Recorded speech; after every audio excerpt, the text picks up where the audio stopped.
Very confusing naman ang mga fortune tellers na ito kasi ayon kay Rudy Baldwin, hinuhulaan na mag-iingat si Kim dahil malulumpo siya. At baka isa sa kanila ay makapangasawang hindi sa showbiz.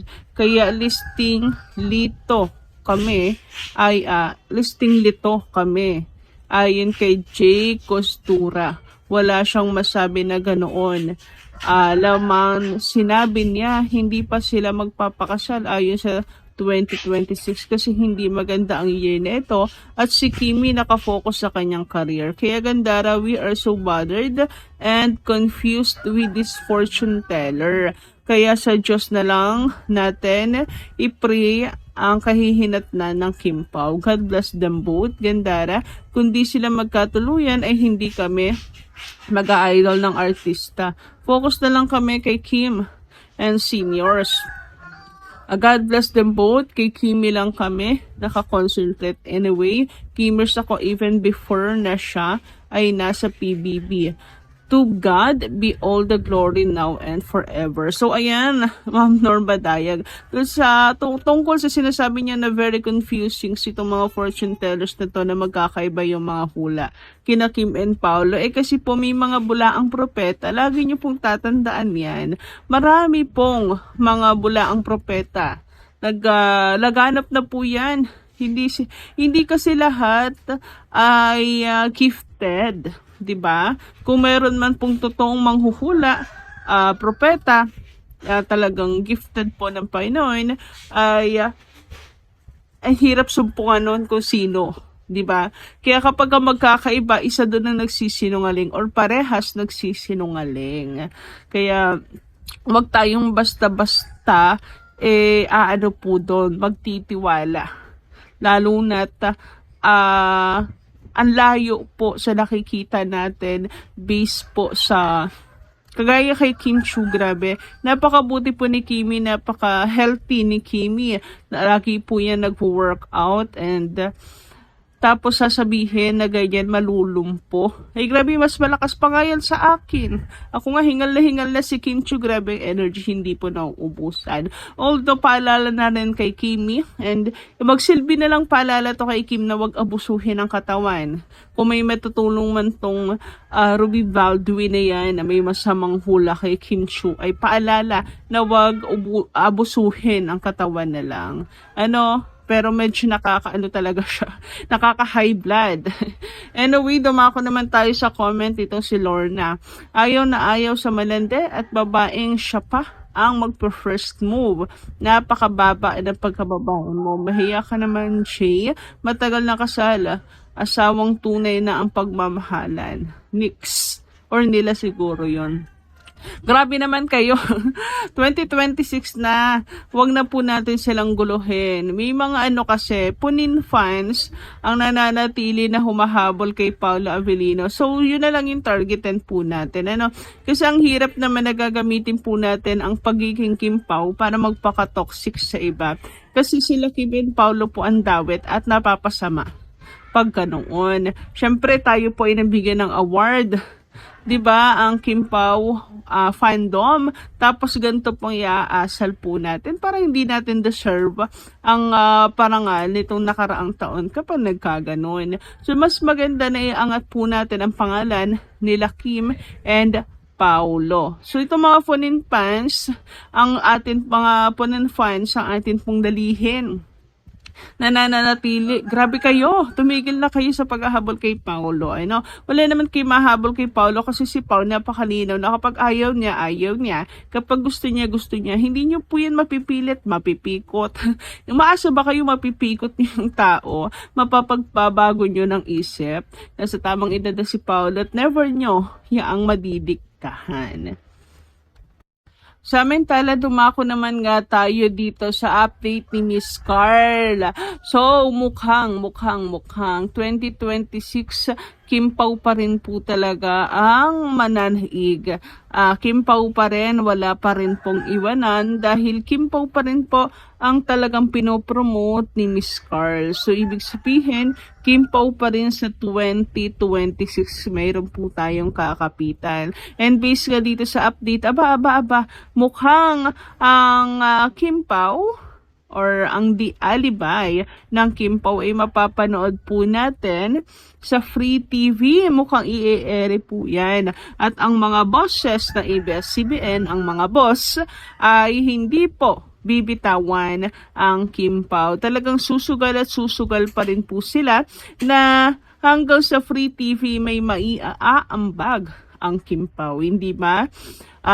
Alam nila na kikita pa rin po sila sa advertisement sa Free TV. Dahil marami pong mag-aabang. Marami din kasing hindi nakapanood po sa Prime Video. Ayan, nahirapan po kasi sila na makakonect sa Prime Video at makapag-subscribe. Yung iba naman laging brown out, so sino hindi maiinis nun. At bitin na bitin kasi every Friday lang napapanood. Pero kung dito po sa Free TV mapapanood natin, pero parang sa sobrang ikli. So, sobrang ikli nito, I doubt na magiging araw-araw. Baka gawin ding every Saturday, pero okay na rin yun. At least,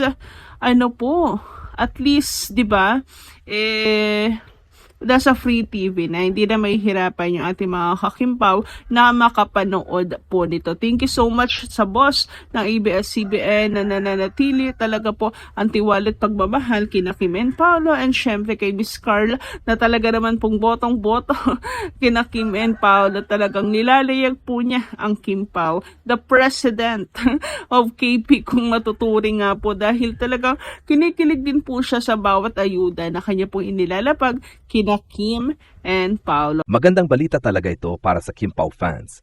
Ang pahayag na Kim Chiu at Paulo Avellino mananaig pa rin sa 2026 ay parang kumpirmasyon na matagal ng nararamdaman ng maraming taga-suporta. Una sa lahat, malinaw na ang lakas ng Kim Pao ay hindi lang basta hype o panandaliang kasikatan. Kung pagbabasehan ang mga nangyari nitong mga nakaraang taon, makikita na ang tambalan ni na Kim Chiu at Paulo Avellino ay patuloy na tinatangkilik, pinag-uusapan at sinusubaybayan kahit tapos na ang ilang proyekto nila. Ibig sabihin, may lalim at solid na pundasyon ang suporta ng fans. Ikalawa, parehong may matibay na pangalan sa industriya sina Kim at Paulo bilang individual na artista. Si Kim ay patuloy na minamahal dahil sa kanyang kasipagan, pagiging relatable at positibong imahe.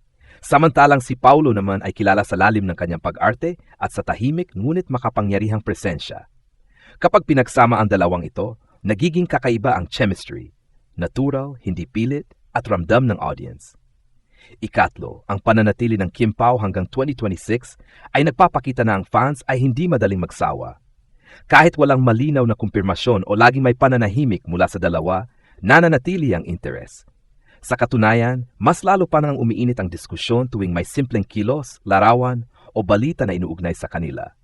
Patunay ito na malakas ang emotional investment ng fandom. Dagdag pa rito, ang ganitong klaseng suporta ay bihira sa panahon ngayon na mabilis magpalit ng love team at uso.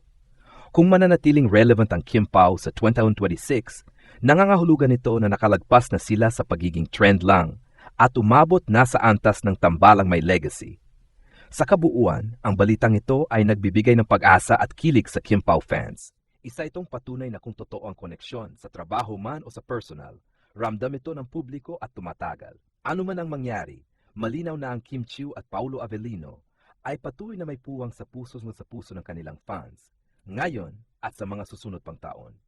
Kung tutuloy-tuloy ito, hindi malabong mas marami pang proyekto, sorpresa at dahilan para muling ipagdiwang ng Kim Pao fandom ang kanilang paboritong tambalan. Para sa akin, positibo at nakakakilig na balita ito, lalo na para sa mga Kim Pao fans.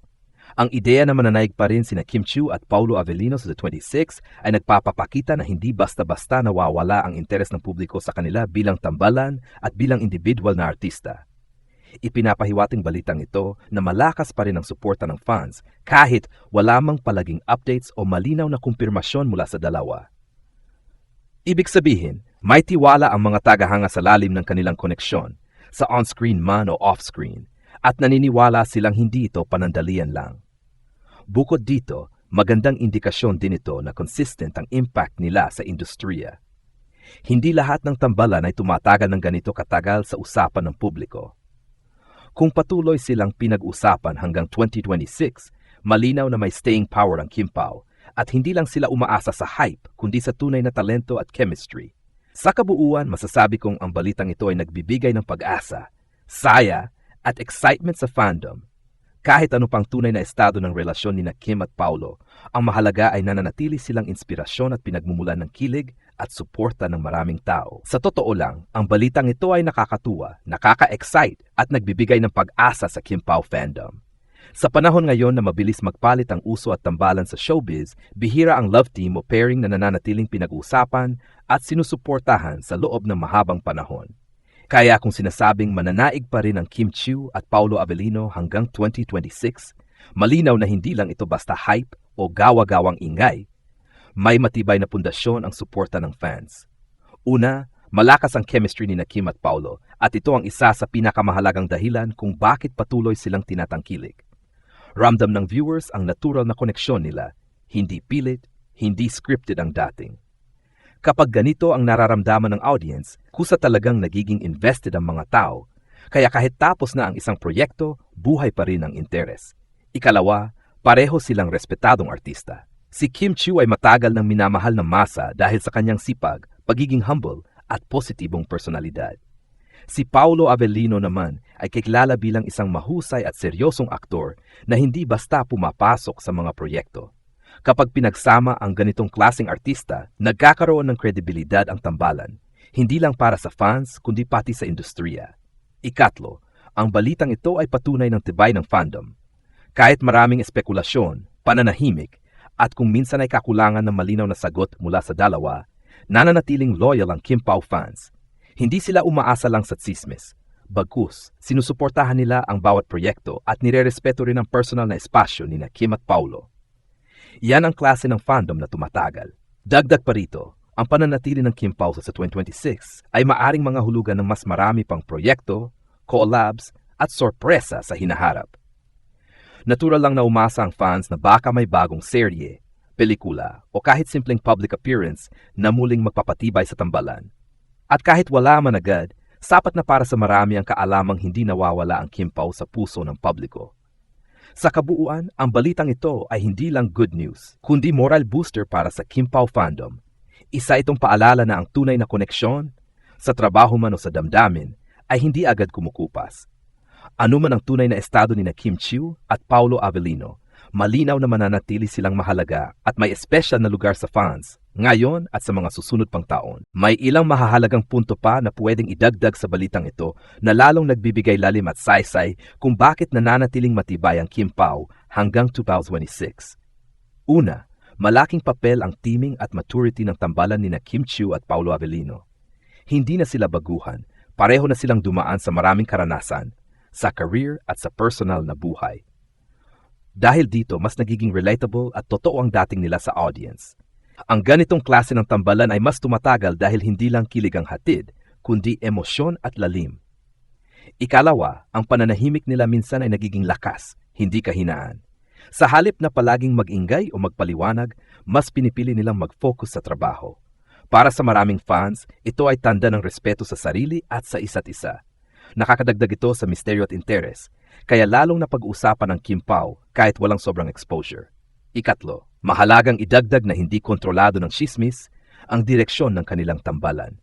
Kahit may mga haka-haka, hulaan, at kung minsan ay sobra-sobrang interpretasyon ng publiko, nananatiling matatag ang suporta. Ipinapakita nito na ang Kim Pao ay hindi lang nabubuhay sa balita, kundi sa tunay na paghanga ng fans sa kanila bilang mga artista. Ikaapat, ang panatili ng Kim Pao sa 2026 ay indikasyon din na may tiwala ang industriya sa kanilang dalawa. Kapag ang isang tambalan ay patuloy na may demand, nangangahulugan itong bukas pa rin ang pinto para sa mga future projects, mapa-telebisyon, pelikula o iba pang creative collaborations. At panghuli, ang balitang ito ay paalala sa fans na mahalaga ang pasensya at respeto. Ang tunay na suporta ay hindi minamadali ang mga artista, bagkus ay sinasamahan sila sa bawat yugto ng kanilang journey. Kung anuman ang kahihinatnan ng Kim Pao, malinaw na ang koneksyon nila sa fans ay mananatiling buo. Sa kabuuan na may dagdag sa balitang ito ay ang katotohanan ng Kim Pao ay hindi lang tambalan. Isa na itong simbolo ng tibay, consistency, at genuine connection na patuloy na nagbibigay inspirasyon sa maraming tao.